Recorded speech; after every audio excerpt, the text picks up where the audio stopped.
Kawasan itu disebut sebagai kawasan dolar. Yang sangat mahal begitu, otomatis ruang itu diincar oleh banyak pihak.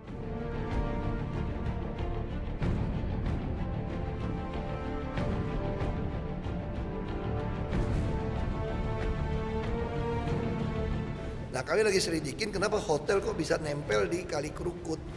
Kali Krukut di zaman Belanda lebarnya itu 25 meter. Kenapa sekarang tinggal 5 meter? Nah, karena kalau kemarau nggak ada air, orang bikin sertifikat hak milik. Nah, ini yang kita mesti beresin.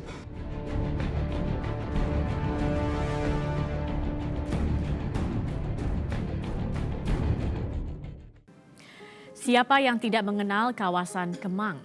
Kawasan ini dicap sebagai kawasan elit di Jakarta, tempat bermukim orang-orang berkantong tebal. Kemang juga dikenal sebagai salah satu pusat hiburan di ibu kota. Aneka restoran, kafe, butik, serta sejumlah hotel bertebaran di kawasan ini. Perputaran uang di Kemang ditaksir mencapai miliaran rupiah per harinya. Namun siapa sangka, di balik gemerlap kemewahan yang tersaji dari kawasan yang berada di selatan Jakarta ini, rupanya ada setumpuk persoalan serius. Banjir yang melanda kawasan Kemang pada akhir Agustus 2016 akhirnya membuka fakta kalau selama ini terjadi beragam pelanggaran di kawasan ini. Banyak bangunan mewah yang berdiri tanpa izin. Belum lagi kawasan sungai yang habis dicaplok dan dibangun gedung mentereng. Pemirsa, mengapa selama ini ada pembiaran pelanggaran di kawasan Kemang? Benarkah karena banyak orang berduit dan berpengaruh tinggal atau berbisnis di sini? Inilah penelusuran tim Realitas.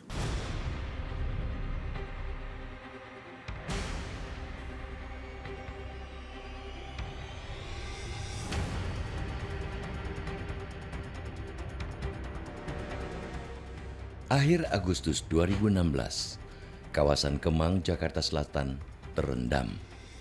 Ketinggian air bervariasi, ada 60 cm, bahkan ada yang lebih dari 1 meter.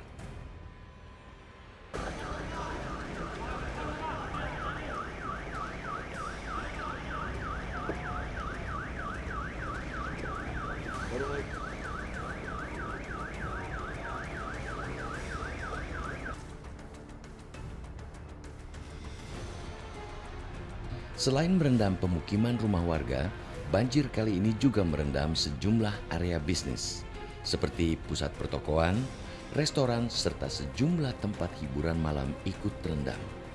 Rencana malam minggu di Kemang malah berakhir menjadi musibah. Mobil-mobil mewah berubah warna karena direndam air dari Kali Krukut. Kejadian Sabtu malam akhir Agustus lalu diduga karena tembok di dekat pemukiman Taman Kemang jebol. Sisa tembok yang dibersihkan petugas ini adalah dinding pemisah antara kali dengan pemukiman. Tembok pemisah kali dan pemukiman ini terbuat dari batako. Banjir yang melanda kawasan Kemang merupakan banjir terparah dalam 5 tahun terakhir. Ketinggian air pada banjir 29 Agustus mencapai 1 meter lebih. Gubernur DKI Jakarta Basuki Cahayapurnama langsung menuding penyebab banjir adalah pemukiman dan bangunan komersil di pinggir Kali Krukut. Saya sampaikan kalau logika selatan kan tinggi, utara kan rendah. Kalau rob tidak pasang, Anda mau datang air berapapun pasti lewat, nggak akan tergenang lama. Tapi yang masalah tuh di selatan, di Kemang, dia kan banyak yang bentuk mangkok-mangkok. Nah, kalau ada yang jebol agak lama. Karena ini rumah-rumah kosong orang tuh jebol. Ada 5 rumah yang jebol. Nah, kami lagi selidikin kenapa hotel kok bisa nempel di Kali Krukut. Kali Krukut di zaman Belanda lebarnya itu 25 meter. Kenapa sekarang tinggal 5 meter? Nah, karena kalau kemarau nggak ada air, orang bikin sertifikat hak milik. Nah, ini yang kita mesti beresin. 25 meter jadi 5 meter ya pasti tembok-tembok rumah orang yang bikin rumah tepi langsung kena dia. Nama Kemang diambil karena dulu banyak tumbuh pepohonan rimbun yang disebut pohon kemang tumbuh di kampung ini. Kontur daerahnya berbukit dengan dasar lembah adalah aliran kali yang dikenal sebagai Kali Krukut. Hulunya ada di Citayam, Bogor, dan melintasi sejumlah daerah seperti Kemang dan bermuara di Sungai Ciliwung. Ahli sejarah Betawi, J.J. Rizal menjelaskan, dahulu kala ada lokasi persembunyian gerombolan jawara Betawi. Sering orang sebut dulu tempat persembunyian gerombolan karena begitu padatnya pepohonan kan, rapatnya pepohonan begitu loh.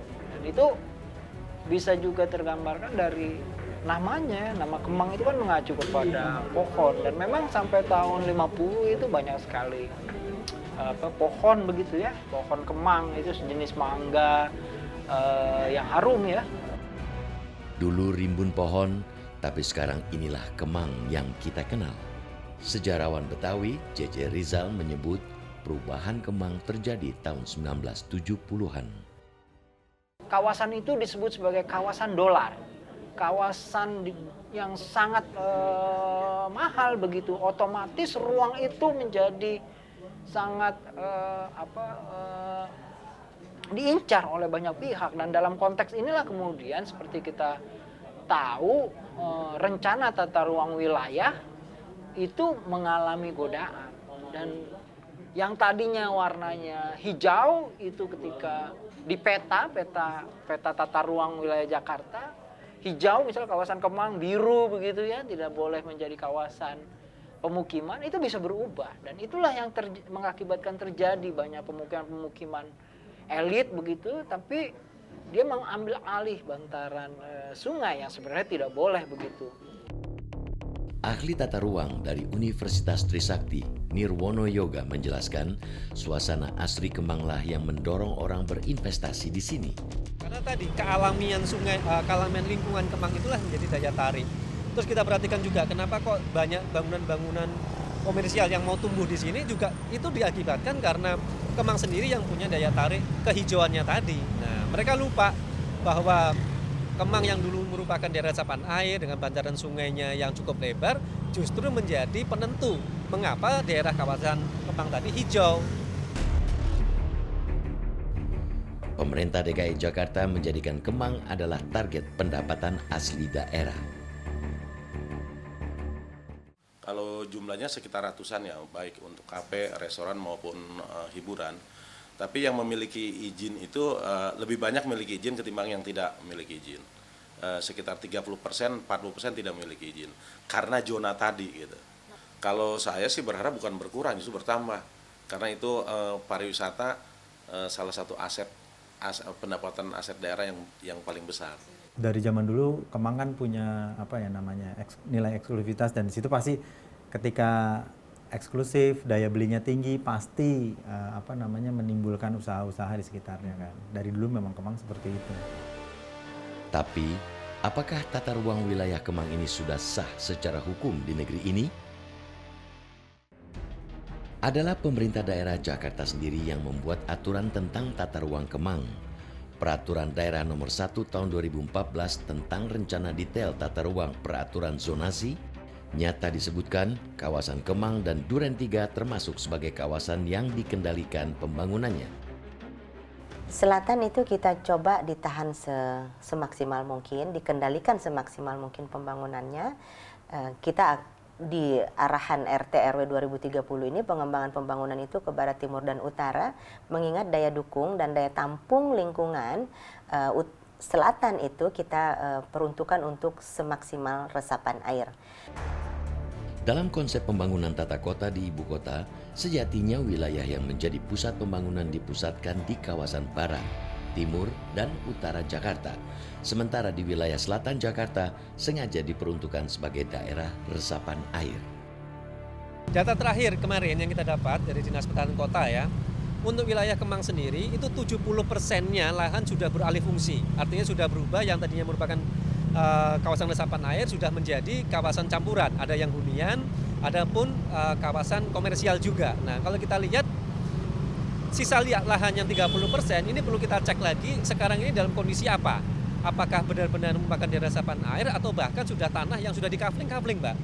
Sehingga tinggal menunggu waktu saja untuk dibangun menjadi bangunan. Jika banjir di Kemang karena Kali Krukut meluap, siapakah yang salah? Aliran kali yang salah atau karena manusia yang salah?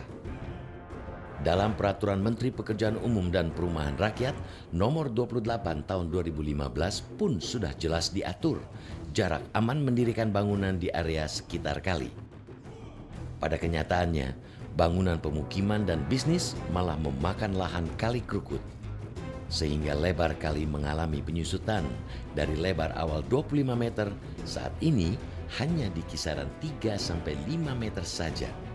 Tidak heran jika kawasan ini menjadi langganan banjir jika musim penghujan tiba. Pengendalian pemanfaatan ruang di Jakarta ini tidak terlepas dari proses perizinan, karena proses perizinan itu nanti yang akan bisa mengendalikan arah pertumbuhan dan perkembangan kota Jakarta.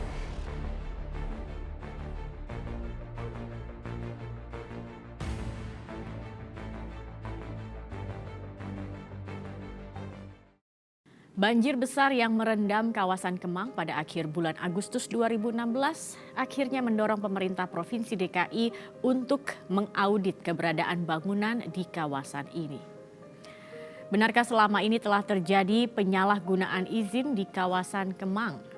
Mengapa seolah-olah terjadi pembiaran? Realitas segera kembali.